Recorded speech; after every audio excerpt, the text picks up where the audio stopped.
Elastic कोलिजनवरती JEE main 2025चा हा question आहे. काय क्वेश्चन आहे बघूया. As shown below, bob A of a pendulum having massless string of length r is released from 60 degree to the vertical.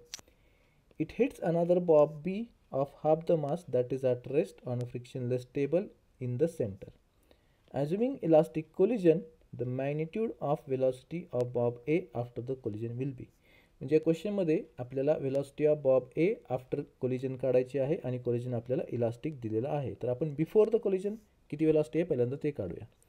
तर ही height आपल्याकडे आहे R, कारण ही length आहे आपल्याकडे आर. हा अँगल आहे 60, तर ही लेंथ आपल्याकडे असेल R cos 60 that is R by 2.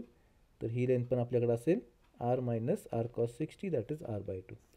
तर U is equal to under root 2GH आणि एच इथं आपल्याकडं आहे आर बाय 2. तर यू असेल आपल्याकडं अंडर रूट GR.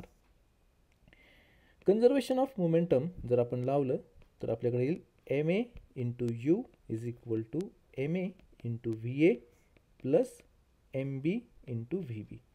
MA आपल्याकडं आहे M, यूला आपण यूज पुट करूया. M into VA plus MB आहे M बाय 2 इंटू VB.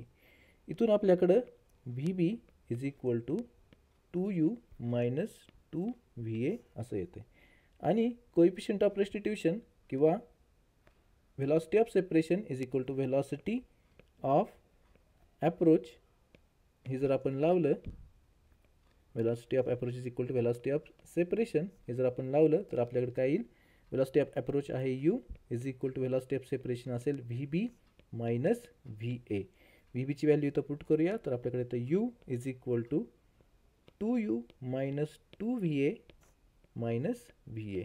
तर इथून आपल्याकडं VA इज इक्वल टू आलं U बाय 3 आणि यूची व्हॅल्यू आहे अंडर रूट GR म्हणजे VA आपल्याकडे किती असेल 1/3 अंडर रूट GR.